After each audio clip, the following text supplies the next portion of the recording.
Do you remember being little, when every day felt endless? I do. In fact, it feels like only yesterday I was thinking about how cool it would be to be older. Unfortunately, I didn't know how many complex feelings come with growing up. Imagine yourself seeing a big box underneath your Christmas tree. You can't wait to open it, you think that you will see something you've been dreaming of your whole life. You open up that box, take a look at what's inside, but the thing is, you have no idea of what it's meant for. You're afraid to even try doing something with it because you're afraid of making a mistake, of doing something wrong. That is how I would describe the feeling of unexpected flow of time and the fear of change that comes with it. I guess the only right way to talk about this problem is to tell you the story of how I felt it for the first time. You'll need some backstory. I grew up in a very loving family. My dad was always ready to give me the moon and the stars, to make me happy, to make all my dreams come true. To this day, I remember how I was carelessly joking around with him. And the next day, I was watching him picking up his things, trying on military uniform.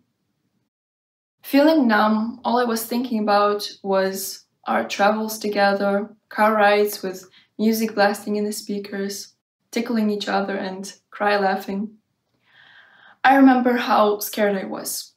I was scared that everything would be different, that the war would change him or break him, that I would never be able to do any of that with him anymore. I guess in every person's life, there are some moments that break us down. But what we don't realize is that they shape us too. Now that I've gone through that time of my life and learned how to cope with it, my life has brought me some new challenges. Actually, they all end up being about the same fear of new things that I have already felt before. I guess I was just too unprepared for it then, so now change is my biggest phobia. I hate to think about my future. All I want is to be captured in this moment for a little bit longer. I'm not ready to let go yet, to let the world around me change again. Those are the thoughts that go through my mind constantly. I don't want to grow up. I don't want to accept the fact that this is the first and the last childhood I get. I swear, nostalgia will eat me alive someday, and the anxiety about my future will feed on the crumbs and leftovers. I feel like I don't know anything. I don't know who I am, who I want to become, what I want to do with my life. I have no idea how to be alone without my best friend being able to come over any second, or without my late night talks in the kitchen with my mom. I'm sure that I'm not alone, and that there are many teenagers who face anxiety and stress because of entering a new chapter in their lives. Recently, I found out that even our ancient ancestors also faced fear of new things, of unexplored territories in search of resources, food, and water.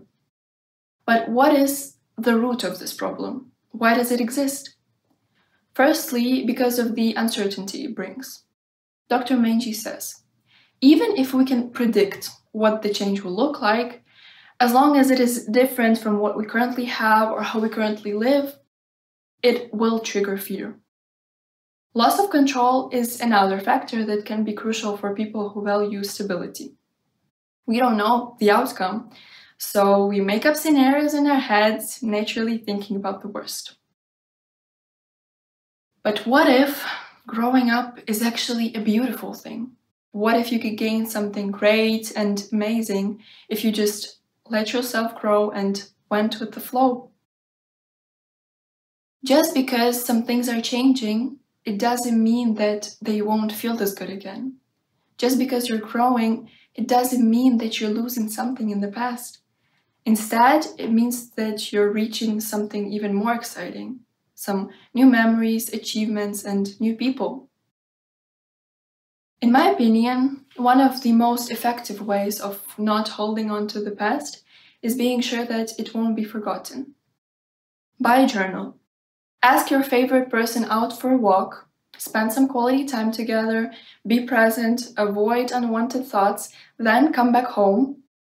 Write all your feelings down, your emotions. Print photos. Make the page memorable, full of love. Channel your feelings into art. Even if you're not good at drawing, I strongly believe that it is one of the best ways of coping with your emotions and problems.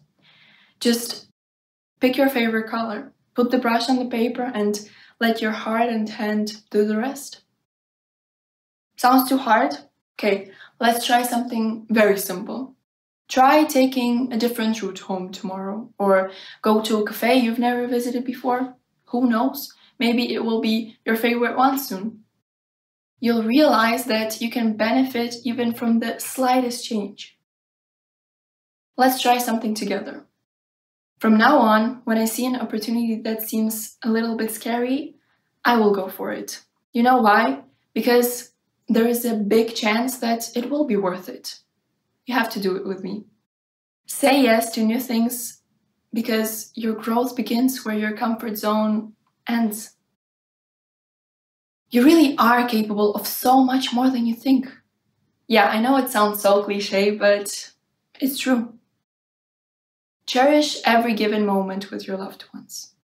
Dream big and never settle for the routine just because you're too scared to explore the uncharted. Growing up doesn't just change your body, it also changes your soul. You grow, learn, transform, find meaning in things that seemed silly before. You make new connections, new memories, you make unpredictable choices. And even though it can be challenging, there is too much beauty in it for you to miss it. Change is scary, but you know what is terrifying?